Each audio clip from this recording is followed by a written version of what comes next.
Hello and welcome to Opening Bars. Come Sail Away first appeared on The Grand Illusion, the seventh studio album by rock supergroup Styx in 1977. This piece, and in fact the whole album, feels rather grandiose in scope and design. Come Sail Away, in particular, is introduced with a classically inspired opening keyboard and vocal pairing, the texture slowly building over the initial 2.5 minutes until the band really kicks in, at which time it becomes a full-on thundering rock and roll epic.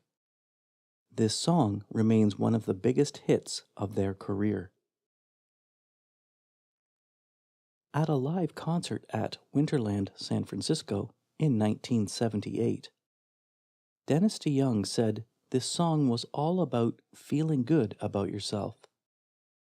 But many online users have commented about the unusual direction the lyrics take. At first, a simple allusion to earth and water, and I quote, "I'm sailing away, set an open course for the virgin sea. On board, I'm the captain, so climb aboard. We'll search for tomorrow on every shore. I look to the sea, reflections in the waves spark my memory." But later on it becomes more, celestial. "A gathering of angels appeared above my head. They sang to me this song of hope, and this is what they said." And then finally it's revealed that I thought that they were angels, but much to my surprise, they climbed aboard their starship and headed for the skies. Well, that's all pretty trippy. Let's look at a harmonic reduction instead, which I think you'll find is much more earthbound. Here we're using the treble clef for both the right hand and the left hand. The time signature indicates a 4/4 note pulse in each measure. There is no key signature, but the fragment opens and closes on C major, and as there are no accidentals present to indicate anything different, we can safely estimate an overarching C major tonality. The analysis is very simple, a progression based on the C major scale, starting with the tonic 1, advancing to the supertonic 2, to the mediant 3, and then back down to 2, and then 1, ending on a perfect 5-1 cadence. If we extend the sequence, we would see the full range of triads that naturally occur. So we already have C major, D minor, and E minor. Then if we realize the 4 and 5 chords, each of those would be major. That's F major and G major, respectively. 6 on A would be minor, and then the triad that's built on the 7th degree, the B natural, would be a diminished chord, consisting of a minor 3rd and a diminished 5th. So the major scale naturally creates 3 major triads, 3 minor triads, and 1 diminished triad. There really isn't anything else to talk about here, although I do want to point out the classicalness of it, to me, very reminiscent of Mozart's Sonata in C, K545, with its perfect cadence and melodic ornamentation and all.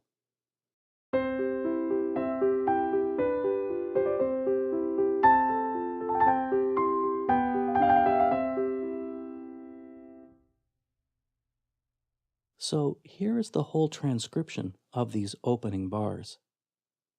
Rhythmically speaking, everything is straightforward. The right hand is primarily quarter notes to start, with additional complexity near the end of the fragment. And you can see that I have placed a small tenuto, or slight hold, on the interior melody that is the third of the chord in most cases. In performance, I would also give more velocity or prominence to those notes, and not to the upper D and C repetitions.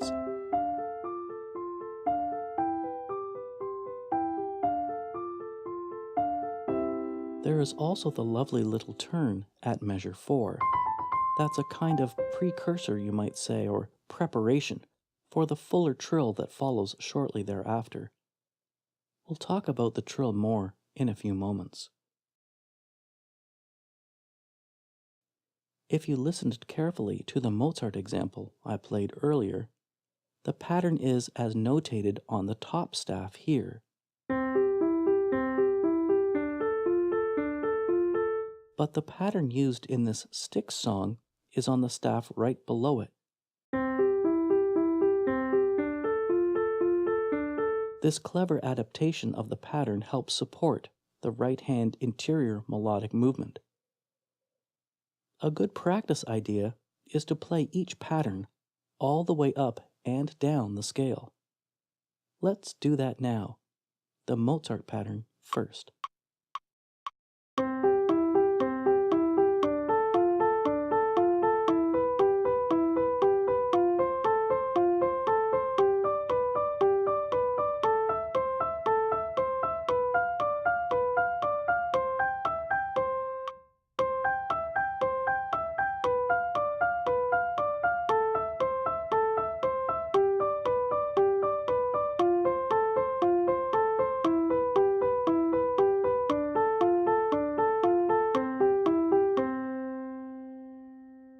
And now the Dennis DeYoung pattern.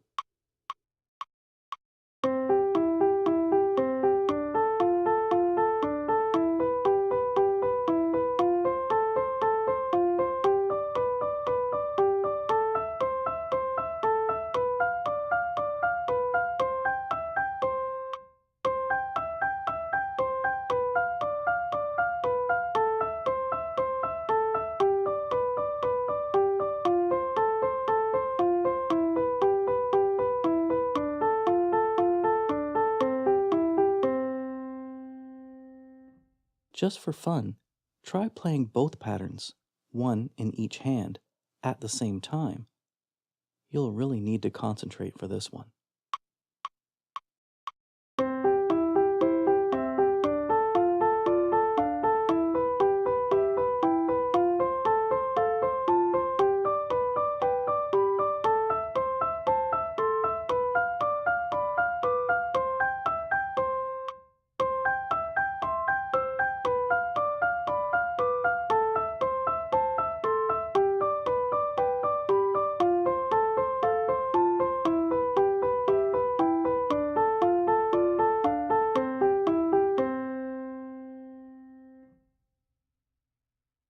Okay, let's look at the trill. There are many types of ornaments that have particular styles of their own based on the genre. But here, we wish to execute 30-second notes, starting directly on the primary note, the B, and ending without a further embellishment, directly on beat 3, again on the B natural. If we're to play this exactly as I've written here, it would sound like this.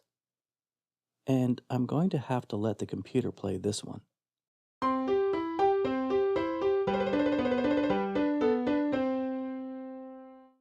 You'll notice that it's rather robotic, or ex machina, if you will. I think the performer does want to keep the note execution relatively even overall, but I tend to not keep a strict steady tempo. Usually, I start just a tiny bit slower, with some emphasis on the very first note, and then quickly get up to speed to get in as many notes as I can. But of course, this all needs to happen in a very, very short period of time. Here's the way I execute this trill. There are a lot of amazing YouTube videos which talk about the technique of mastering trills, and I highly recommend that you seek them out. As for the performance aspect here, however, I personally don't like this trill to detract from the overall harmonic or melodic construct, and I definitely don't like it if it's sloppy. In this case, there should be a certain elegance to it, in a classical period, Mozartian kind of way. In any event, as a young pianist, I really appreciated hearing a trill in rock music. I hope you enjoyed your lesson today. Remember, don't just play notes.